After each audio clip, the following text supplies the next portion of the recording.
지난달에는 하원에서 최고 다수당인 까오클라이당에서 일어난 성추문 사건을 전달해 드렸습니다. 이번에는 태국 복싱 역사상, 그것도 올림픽 사상 첫 금메달을 수상한 복서가 성추문에 휘말려 있습니다.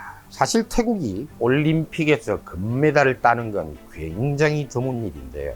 우리나라 최 감독이 맡고 있는 태국 태권도 팀, 이 태권도 팀에서는요, 최근 올림픽이나 아시안 게임 등에서 메달을 자주 수상하고 있는 편입니다. 그래서 이 최 감독, 태국에서는 거의 영시되고 있는 인물이죠. 라이언이 몇 년 전까지만 해도 최 감독이랑은 가끔 만나서 소주도 한 잔 같이 하곤 했는데, 사실 이 최 감독이랑 같이 있으면 조금 불편한 게 많습니다. 태국 사람들이 최 감독 얼굴을 다 알아보니까요, 어디를 같이 가더라도 최 감독 자신도 조심을 많이 하더군요. 유명해진다는 건 그런 겁니다. 세상사라는 게 그렇죠. 얻는 게 있으면 또 잃는 게 있는 법이죠. 사실 저도 요즘 살살 조심하기 시작했습니다. 지상일을 알고 또 알아보는 사람이 많아지다 보니 이제는 여러 면에서 지상일을 생각해서라도 좀 조신하게 몸가짐을 해야 할 때가 아닌가 생각하죠. 각설하고 태국 유명한 낙무의 복서입니다. 이름은 솜락. 이 솜락 이제 50줄에 접어든 나이인데요. 아들과 이쁜 딸까지 둔 행복한 가정이라고 사람들이 생각하고 있던 이 복서에게 시련이 닥쳤습니다. 솜락의 큰딸 베스, 태국 발음은 베스인데요, 우리나라 발음으로는 사실은 베스트입니다. 베스트. 베스는 태국에서 유명한 연예인이기도 하죠. 또 부인과는 얼마 전 약 2달 전에 이혼을 했다고 하는 뉴스도 나오더군요. 자, 이 솜락 지난 12월 중순 무렵 태국 이산 지방에서도 중심 도시라고 할 수 있는 건켄에 소재한 팝에서 술을 마시다가 여자를 만났답니다. 예쁘게 생긴 여자, 이 여자는 솜락을 알아보곤 사진을 같이 찍고 술도 같이 마셨습니다. 늦은 시간 바깥으로 나온 여자와 솜락, 여자는 몇 명의 친구들과 함께 있고 솜락이 다가가서 말을 걸고 있습니다. 자료화면 보이시죠? 다시 여자는 순순히 솜락 친구가 운전하는 오토바이에 올라타는 모습이 보이고, 그리고 중간에 앉는 여자, 그리고 솜락 그 친구가 운전하는 오토바이를 타고 그들이 간 곳은 호텔에 도착하고 2층에 있는 호텔 룸으로 들어간 두 사람. 여기서부터는 두 사람의 진술이 엇갈립니다. 피솜락이 강제로 손을 잡고 호텔 방으로 데려갔어요. 2층인데 저는 정신이 없어서 방 번호는 기억하지 못하고요. 하지 말라고 하였는데 저를 껴안고 입 맞추고 옷을 벗겼어요. 하지 말라고 하였지만 강제로 삽입하고 정액이 나왔어요. 라이언도 이 뉴스를 통해서 새로운 단어를 알게 되었네요. 일명 남아수찌. 태국 사람들도 사실 자주 쓰는 표현은 아닙니다. 보통은 그냥 영어로 스펌이라고 표현하는데, 이 뉴스에서 남아수찌라고 나와서 찾아보니 정액이라는 표현이더군요. 자, 금메달리스트가 하는 진술 또 다릅니다. 스스로 오토바이에 올라타고 함께 갔는데 방에 들어가서 처음 한 5분 정도 일반 남녀가 하는 것처럼 껴안고 입을 맞추고 한 건 사실이다. 그리곤 나이가 몇 살이냐고 물었더니 17살이라고 해서 아무 짓도 하지 않았고 그냥 자고 아침에 집에 데려다 주겠다 하곤 잠들었다. 나 같은 입장에 있는 사람이 강제로 어떤 짓을 할 수 없다. 맹세한다. 진실은 밝혀질 것이다. 실제로 CCTV 영상을 보면 여자는 아무런 거부하는 몸짓을 보이지 않고 있고 그냥 동의하는 모습이 나오긴 하더군요. 방에서 무슨 일이 일어났는지는 우리가 알 수 없지만 운전을 하고 간 복서의 지인, 이 사람은 이렇게 진술하고 있습니다. 법 앞에서 넝폰 친구들이 피이파 푸언 누우 하이 너희나 라고 말입니다. 번역하자면 내 친구 잘 보살펴주세요 하는 정도의 표현이니까, 친구들도 또 피해자라고 주장하는 폰이라는 여자아이도 남녀 간에 어떤 일이 일어날 것인지를 이미 인식하고 있다는 말이 되는 거죠. 하지만 지인이 하는 말을 모두 믿을 수는 없겠죠. 솜락과 친한 사이니까. 게다가 미성년자를 입장시킨 그 술집도 난리가 나게 생겼습니다. 솔직히 말하자면 평소에 미성년자 안 가리고 입장시켜주는 술집들 많은 게 태국이기도 하지만 뭐든지 그렇습니다. 문제가 터지면 이놈 저놈 마구 다치게 되는 거죠. 우리는 미성년자를 받지 않습니다. 아마도 가짜 신분증을 제시하였을 겁니다. 근데 피해자라고 주장하는 여자의 폰은 또 다르게 말합니다. 아니에요. 17살이라고 말했고, 그래? 17살? 알았어. 들어가라고 하면서 입장시켜 주었어요. 자, 그럼 여기서 미성년자와 관련한 태국 법률을 한번 알아볼까요? 정확하게 밝혀진 팩트로서 복스를 고발한 여자 폰은 17세입니다.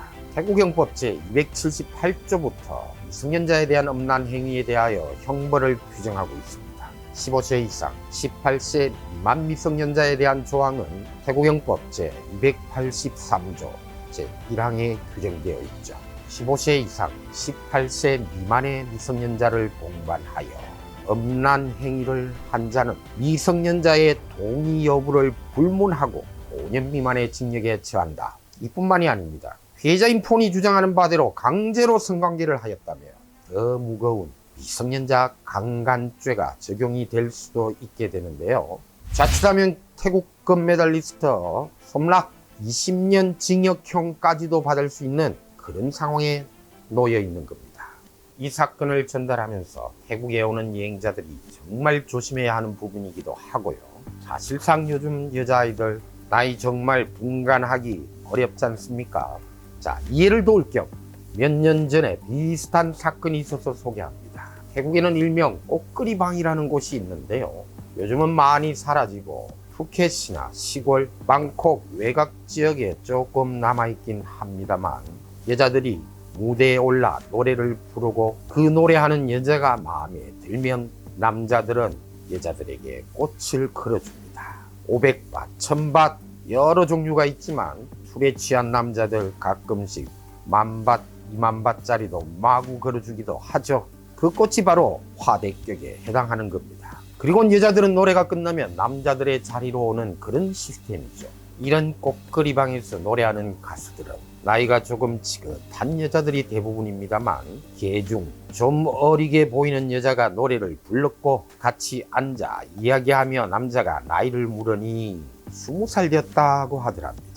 남자들 입장에서 믿을 수밖에 없는 것이요. 18세 미만 미성년자들은 그런 곳에서 일을 할 수가 없습니다. 적어도 최소한 18살 이상은 되었을 거라고 짐작하게 되는 거죠. 또 여자가 너무 적극적으로 남자를 욕하더라 라고 표현하더군요. 그러다가 몇 번 술집에서 대화를 하다가 같이 호텔로 갔고 딱 한 번이라고 했습니다. 딱 한 번 관계를 가졌는데 얼마 후에 여자는 그 가게에서 보이지 않았고 그리고는 그 여자를 잊어버리고 있었는데 몇 달이 지난 후에 그 여자에게서 라인이 들어왔습니다. 저 임신했어요. 그리고 저는 이제 17살 고등학생이에요. 아이 낳으려면 돈이 필요하니까 돈 빨리 보내주세요. 이게 뭔 말입니까? 아마도 그 교민에게는요 청천벽력 같은 소리였을 겁니다. 네가 20살이라고 처음에 말했잖아. 왜 이제 와서 그런 소리를 하는 거야? 아니에요. 가게에서 그렇게 말하라고 해서 20살이라고 했지만 사실은 17살이에요. 그렇게 말하면서 자기 아이디 카드를 직접 보내오더라는 거죠. 고민에 쌓인 한국 남자에게서 연락이 왔습니다. 가만히 내용을 검토해 보니 그다지 걱정할 건 아니더군요.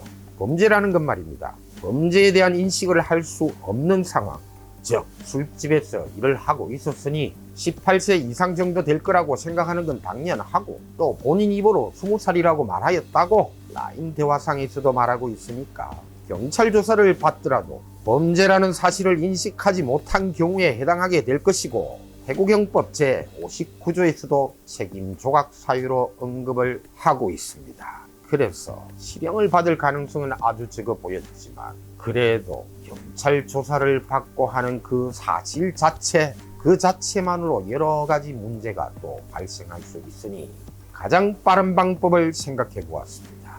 길은 찾으면 나오는 법. 해당 술집 주인을 찾아가서 면담하였습니다.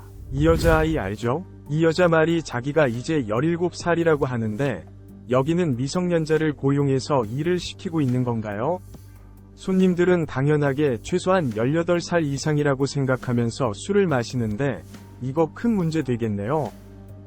주인 여자 깜짝 놀라서 말을 하더군요. 제가 알아서 처리할게요. 걔는 시골 우리 동네에서 학비 벌려고 온 아이인데 제가 잘 알아요. 그리고 제가 알기로 애인이 있어요. 임신을 했어도 그 남자 아이일 거예요. 이제 겨우 17살이 남자에게서 돈을 뜯어내려고 한 짓이었습니다. 물론 이 사건과 금메달리스트 사건을 아직은 똑같은 관점으로 생각할 수 없지만 태국 여자아이들도 이제는 영악해지고 있다는 사실, 그런 사실이 중요하죠. 우리나라에서도 10대 범죄가 많이 일어나고 있지만 태국 10대들도 이제는 영악해지고 있는 것이고, 그러다 보니 외국인은 물론이고 태국인 남자조차도 이런 일에 휘말릴 수 있다는 사실을 생각하면서 태국 여자를 만나도 만나야 할 거라는 겁니다. 또 다른 사례가 있는데요. 골프를 좋아하지만 매너 지저분한 한국 남자가 있는데 골프장에서 캐디와 손장난을 자주 하는 버릇이 있는 사람입니다. 보통 캐디들은 진한 농담이나 손장난 조금 하더라도 크게 문제를 삼지 않으니까. 근데 어느 날 만난 캐디, 이제 겨우 15살이더군요. 엉덩이를 마구 만지고 했답니다. 여자의 엄마도 같은 골프장에서 일하는 캐디였는데 그 엄마가 찾아와서 항의하면서 합의금조로 15만 바트를 달라고 했고 남자는 거부했죠. 그래서 여자의 엄마가 경찰서에 고소를 한 사건이었는데요. 지저분한 사건이지만 의뢰가 들어왔고 라이언 경찰서로 가서 고소 당사자들을 만나서 5만 바트의 합의 종결한 사건인데요. 이 한국 남자 왜 제가 지저분하다는 표현을 사용했겠습니까? 가서 보니 15살 먹은 캐디, 그냥 누가 보아도 아이더군요. 여자아이. 뭐 섹시하게 나이 더 들어 보이지도 않았고 누가 보아도 어린 여자라는 걸 알 수 있는데도 아니 그딴 짓을 하다니요. 지저분한 인간이니까 그러는 거죠 뭐. 또 옛날에 아버지 하신 말씀 생각납니다. 남자는 손과 혀, 그 시기 세 가지 끝을 조심해야 한단다 하던 말씀. 라이언이었습니다.